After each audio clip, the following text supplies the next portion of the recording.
Settling a civil rights lawsuit for millions stemming from a shooting 4 years ago. I'm Liz Kern. The city of Fresno has agreed to pay $2.2 million to settle a lawsuit filed on behalf of the family of Jaime Reyes Jr. The 28-year-old Fresno man was shot by police in June of 2012 while climbing a fence at Ainsworth Elementary in southeast Fresno. Family attorney Michael Haddad. The police were looking for him. They believed he was in possession of a stolen gun. He ran and he jumped a fence, about to run towards his mother's house. Witnesses say when he was at the top of the fence, an officer shot him once, and he fell down. And once he was on the ground, the officer walked closer and fired 3 more shots at him while he was laying on the ground. Haddad says the family was seeking damages from the city and police department, including wrongful death and unreasonable use of force. The Fresno Police Department has agreed to change their shooting policy to only allow officers to use deadly force when they're facing an immediate threat, which means a threat right now. And in the past, they were allowed to do it when they were facing an imminent threat, which they defined as a potential threat in the future. In a statement, the city of Fresno said their policy is to not discuss pending settlements until all parties have signed off.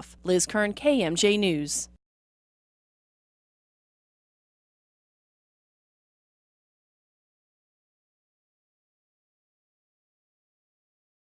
Fresno, California taxpayers forced to pay $2.2 million settlement to family of man executed by police. The family of a man who was shot as he climbed a fence then executed by a Fresno police officer has received a settlement of $2.2 million. In June of 2012, Jaime Reyes Jr. was shot by Officer Juan Avila while attempting to escape arrest by climbing over a fence near a school. After falling from that fence, Reyes was then shot in the back an additional 3 times by Avila as he lay wounded and defenseless on the ground. The fact that the fence Reyes was climbing was at an elementary school and that police later found a gun in his pocket were used as justifications for the murder. However, information released as a result of the lawsuit indicated that the gun was not only unloaded, but also was inside a plastic bag. Therefore, in spite of police claims that Reyes represented an imminent threat, there's no way he threatened them with it or even could have done so at the time he was shot. One of the officers at the scene also stated in a deposition that there was a pause between the time Avila shot Reyes the first time and the subsequent 3 shots. Supposedly, along with the settlement that taxpayers will be forced to finance, the Fresno Police Department will be explaining to the cops working there what the word imminent actually means and making other minor changes within their use of force policies. That includes teaching cops to assess whether someone needs to be shot in the back while they are already lying on the ground unable to move.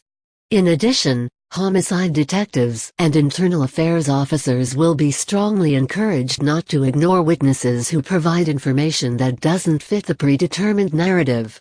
For instance, in this case a woman who witnessed Officer Avila murder Reyes stated that she saw an execution, but officers with internal affairs were reported, by me, to have responded by putting their fingers in their ears and yelling, "I can't hear you," until she gave up and left the area. Via the Fresno B. With the settlement comes major changes for the Fresno Police Department, said Oakland attorneys Michael Haddad and Julia Sherwin, who represented the parents of Jaime Reyes Jr., 28, who was shot while climbing a fence at Ainsworth Elementary School in southeast Fresno in the afternoon of June 6, 2012. Haddad said Tuesday that if the lawsuit had gone to trial, the evidence would have shown that Officer Juan Avila shot Reyes near the top of the fence. Once Reyes toppled to the ground, Avila shot him 3 more times in the back as he lay wounded, face down on the ground, Haddad said. Fresno Police Chief Jerry Dyer acknowledged that the city has agreed to review policies and recommend any appropriate minor changes. The city, Dyer said, has always felt that this tragic shooting was legally justified and settlement should not be viewed as an indication that this view has changed. According to Dyer, Reyes was a gang member under the influence of methamphetamine who fled from officers while carrying a stolen handgun into a schoolyard occupied by children. However, circumstances unrelated to the actual incident have dictated that it would be economically sound for the city to settle this matter before incurring the costs of trial, he said. Documents provided by the Fresno Police Department say the fatal shooting of Reyes was justified. Avila no longer works as a Fresno police officer. Haddad disagreed with Dyer's assessment of facts.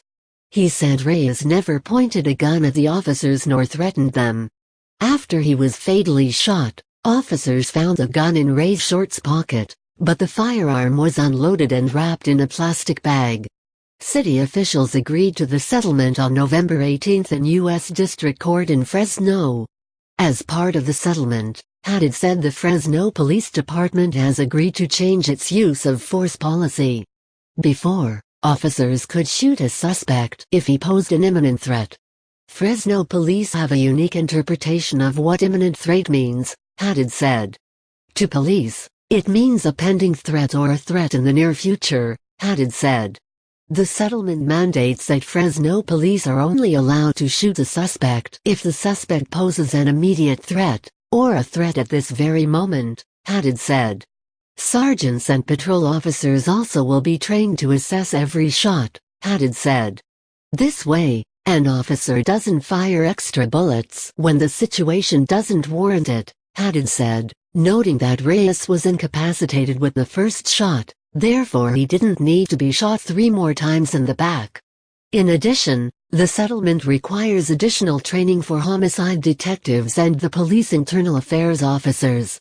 The training will require them to consider statements by witnesses that contradict statements by officers at the scene. In the Reyes shooting, a female witness said she saw an execution, Haddad said. But homicide detectives and internal affairs officers disregarded her statement, Haddad said. We're hopeful that these policy changes could prevent some future shootings by police, he said. Minor policy changes that reiterate what cops and the cops that investigate them should already be doing is likely to do that.